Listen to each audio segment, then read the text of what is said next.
Crypto currency పేరుతో ఉమ్మడి ఆదిలాబాద్ జిల్లా నిర్మల్ పోలీసులు ఉపాధ్యాయులను కానిస్టేబుల్పై అక్రమ కేసులు పెట్టారని హైకోర్టు న్యాయవాది హబీబ్ సుల్తాన్ అలీ ఆరోపించారు. వారిని అరెస్ట్ చేసిన ఘటనలో వారికి హైకోర్టు బెయిల్ మంజూరు చేసిందని తెలిపారు. క్రిప్టో కరెన్సీ పేరుతో అక్రమ దందా నిర్వహిస్తున్నారని నిర్మల్ పోలీసులు గత ఆగస్టు 31న ముగ్గురు ప్రభుత్వ ఉపాధ్యాయులు, 2 కానిస్టేబుల్ను అరెస్ట్ చేసి జైల్లో పెట్టారని ఆయన తెలిపారు.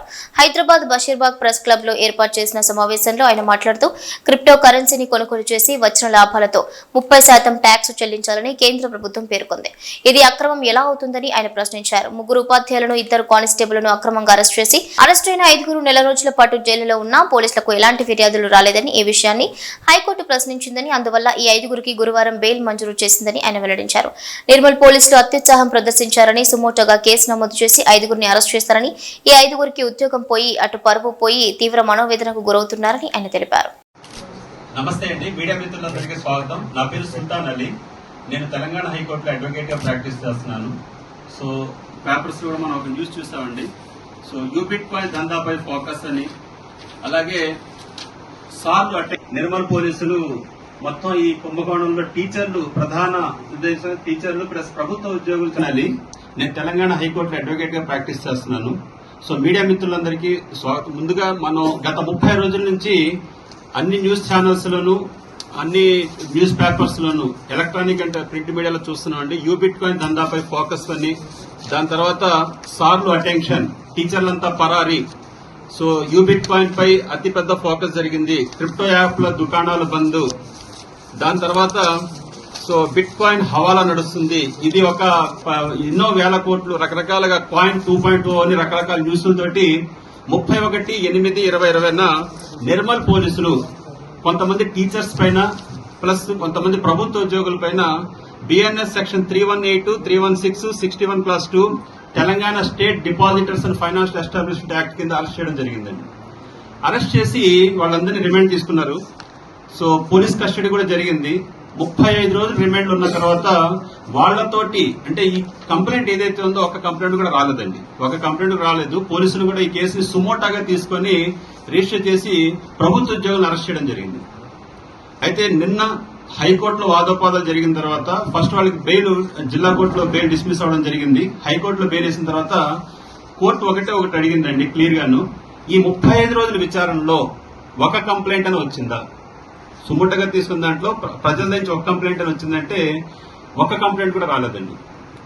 కేవలం వాళ్ళ యొక్క ఎలిగేషన్ ఏంటంటే cheating plus depositors act. So ఈ కేసుని వాదించిన ఎంపీ కశ్యప్ గారండి, సీనియర్ అడ్వకేట్, మా సీనియర్ అడ్వకేట్, నేను మా టీం అంతా కూడా చూసింది. మేము 2 విషయాలు తీసుకున్నాం. Financial establishment act, Telangana depositors and financial establishment act అంటే అక్కడ డిపాజిటర్స్ కి ఒక ఎండీ అని ఉండాలి లేదా ప్రమోటర్స్ అని ఉండాలి. ఫస్ట్ ఆఫ్ ఆల్ ఈ సెక్షన్లు ఏవైతే పెట్టారో ఇవన్నీ టోటల్ గా డిపాజిటర్స్ ఇక్కడ లేదు. ఫ్యాక్ట్స్ లోకి వస్తే క్రిప్టో కరెన్సీ అనేది ఈ రోజున ప్రభుత్వం, భారత ప్రభుత్వం క్రిప్టో కరెన్సీని లీగలా ఇల్లీగల్ అని చెప్పలేదండి. దానిపైన చట్టబద్ధత తీసుకొస్తున్నారు. కాబట్టి ప్రభుత్వం ఏం చెప్పిందంటే బిట్ కాయిన్ ని ఎవరైనా పర్చేస్ చేసుకోవచ్చు. 2019 సుప్రీంకోర్టు చాలా క్లియర్ గా జడ్జిమెంట్ ఏమిచ్చిందని బ్యాంక్స్ కి. సో కొన్ని బ్యాంక్స్ క్రిప్టో కరెన్సీ డబ్బుని డ్రా చేస్తున్నారు, కొన్ని బ్యాంక్స్ చేయటం. దీనిపైన ఆర్బీఐ ఏ యాక్షన్ తీసుకుంది దానిపై సరైన వివరణ రాకపోతే సో క్రిప్టో కరెన్సీని ఎవరైతే వాడుతున్నారో, క్రిప్టో కరెన్సీ ద్వారా ఎవరైతే లావాదేవీలు చేస్తున్నారో 30% ట్యాక్స్ కట్టండి ఇంపోజ్ చేస్తుందండి. ప్రభుత్వ ఉద్యోగులు అనేవారు రెండో వ్యాపారం గాని లేదా ఇంకొక సేమ్ ఉద్యోగాలు చేయకూడదు కానీ ఇన్వెస్ట్మెంట్ చేసుకోవద్దని ఎక్కడా లేదండి. సో ఇవాళ మెయిన్ ప్రెస్ మీట్ పెట్టడానికి ఏంటంటే టీచర్లు వాళ్ళు ఎంతో మందికి ఒక భవిష్యత్తు కోసం పాఠాలు చెప్పి వాళ్ళ భవిష్యత్తు రూపుదిద్దే టీచర్లకి ఒక నిందపడి 30 రోజులు జైల్లో ఉండేసరికి వాళ్ళు బయటకు వచ్చేసరికి పరిస్థితి ఎలా ఉంటుంది? కేవలం ఏ రకమైన నిందల ఆరోపణలు లేకుండా మనం ఆలోచిద్దామండి. వాళ్ళు బయటకు వచ్చేసరికి టీచర్గా స్కూల్కి వెళ్ళలేరు, అరెస్ట్ అయిపోయినట్టు ఏదో జరుగుతుందండి. అంటే చాలా బెయిల్స్ చేశాం. ఈ బెయిల్ మీద ప్రత్యేకంగా మీడియా మిత్రులతో తెలియజేసేది ఏంటంటే ఏవైతే మా టీచర్స్ ఉన్నారో ఎవరు కూడా నేరాలు చేసిందో లేకపోతే ఎవరి దగ్గర డిపాజిట్ కలెక్ట్ చేసిందైతే లేదండి. వాళ్ళు కూడా they are also one investors.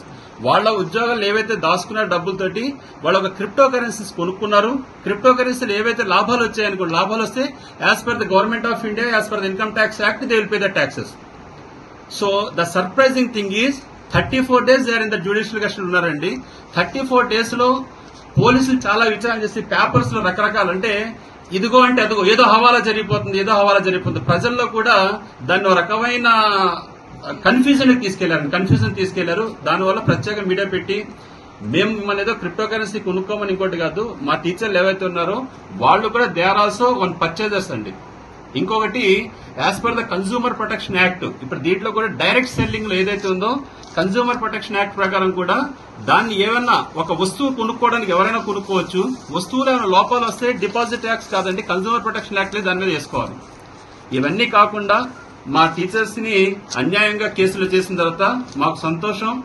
ఈ రోజున చట్టాలు న్యాయస్థానాలు మనకు సపోర్ట్ చేస్తున్నాయి కాబట్టి కామన్ మ్యాన్ యొక్క ప్రతిదీ రక్షణ జరుగుతుందండి. నిజంగా హైకోర్టు వారు దీనిపైన ఉత్తర్వులు ఇచ్చి చాలా స్పష్టంగా అడిగారండి. 3 పాయింట్స్ అడిగారు. ఒకటి, 35 రోజులు ఉంచిన తర్వాత వాళ్లపైన ఒక కేసు అయినా కంప్లైంట్ వచ్చిందా?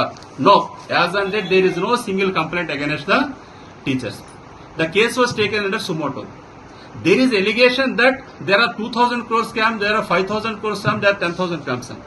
ఇంకా ఆశ్చర్యం ఏంటంటే దీని వెనకాల చేసే దందా చేసే ఎవరైతే వ్యక్తులు ఉన్నారో they are from Dubai, America, రకరకాలన్నీ తీసుకొచ్చారండి. అక్కడ క్రిప్టో కరెన్సీ గానీ బిట్ కాయిన్స్ గానీ ఇది డీసెంట్రలైజ్ సిస్టమ్ లో జరుగుతుంది. దీనికి ఎవరు బాస్ ఉండండి. ఇవాళ మీ అందరూ చూస్తుంటారు, బిట్ కాయిన్ బాస్ ఎవరంటే ఎవరు ఉండరు. సో మారుతున్న కాలంలో కరెన్సీ జరుగుతుంది, దానిపైన చట్ట సవరణలు వస్తుంటాయి. సో ప్రత్యేకంగా మీడియా మిత్రులు తెలియజేసేది ఏంటంటే ద సిస్టమ్ ఈ రోజు దాకా ఇది లేదు కాబట్టి నేను హైకోర్టులో ఉత్తర్వులు వచ్చాయండి. ఈ రోజు వాళ్ళు బెయిల్ మీద ఎదురవుతున్నారు.